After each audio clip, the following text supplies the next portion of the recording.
Madam President, this morning at Old St. Patrick's Church in downtown Chicago, there's a funeral service for an extraordinary Illinois public servant, the late Senate President Phil Rock. On January 29th, Illinois lost one of its most principled leaders and one of its finest public servants. He was a good friend of mine and a good friend of my wife as well. Before retiring from politics in 1993, Phil Rock represented Chicago's Oak Park and parts of the west side of the city of Chicago. He spent 14 of those years as the longest-serving Illinois Senate president. During part of that time, I had the opportunity to be by his side and to work as his Senate parliamentarian. People used to say Phil Rock was born a Catholic, a Democrat, and a Chicago Cubs fan, but not necessarily in that order. Phil was also a dedicated public servant. Before Phil Rock became a public servant, he almost became a priest. He was born and lived much of his life in the Midway Park section of the Austin part of Chicago.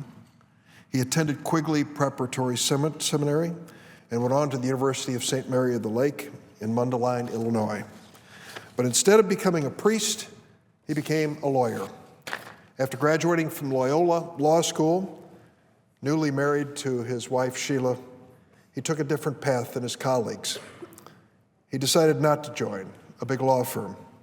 He chose to enter public service. He worked for the Illinois State Attorney General, Bill Clark.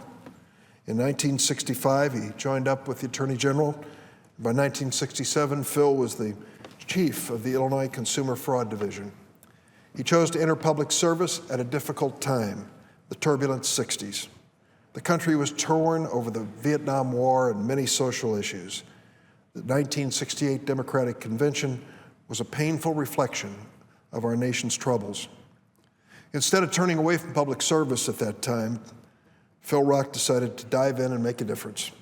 In 1970, he was elected to the Illinois State Senate, where he ascended quickly in both the Democratic Party and the state Senate as an institution.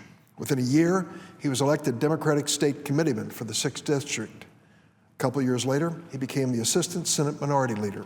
At the time, Illinois was facing tough times.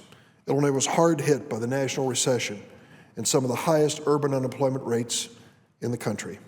Once again, Phil did not waver. And through his leadership, Phil helped guide the Senate through a storm of a recession. Phil was a loyal and passionate Democrat, but he understood that compromise was always an important part of success. Bipartisanship wasn't a dirty word for Phil Rock. He worked with everybody. He just wanted to get things done for his constituents as well as the people of the state. His word was his bond. When his allies made unreasonable demands, Phil was firm and said no. When the day's legislative work was done, though, you could still find Phil presiding, usually over a barbecue pit near the state capitol. And as legislators from both political parties came by, they wouldn't miss it. Phil would hand them a cold drink, and they'd have a great evening together. Hardly any of Phil's parties ended without Phil being requested to sing Danny Boy, which he did in a spirited fashion. On St. Patrick's Day, you could always count on Phil Rock and his fellow state senator Bob Egan close to a piano singing the great Irish tunes. The events were always bipartisan, with Democrats and Republicans coming together. This is a lesson in friendship and cooperation which all of us should remember today. Phil leaves a proud legacy. He had a wonderful sense of fairness and a strong voice for the most vulnerable in communities across the state. Phil exemplified what Hubert Humphrey once called the moral test of government. He authored and passed more than 450 major pieces of legislation.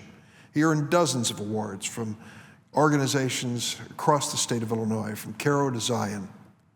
Among his legislative accomplishments, Phil started the Illinois iSearch program for missing children, which provides state funding to provide information almost instantly to save those kids.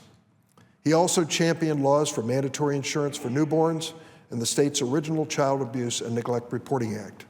One of his proudest achievements was sponsoring the legislation for the nation's first school for the deaf and blind in Glen Ellen, which today has been named after him, the Phil J. Rock Center and School.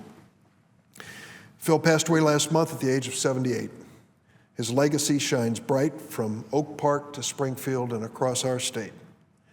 My wife Loretta and I want to offer our condolences to Phil's wife of more than 50 years, Sheila, their 4 kids, Kathleen, Megan, Colleen, John, and of course the grandkids.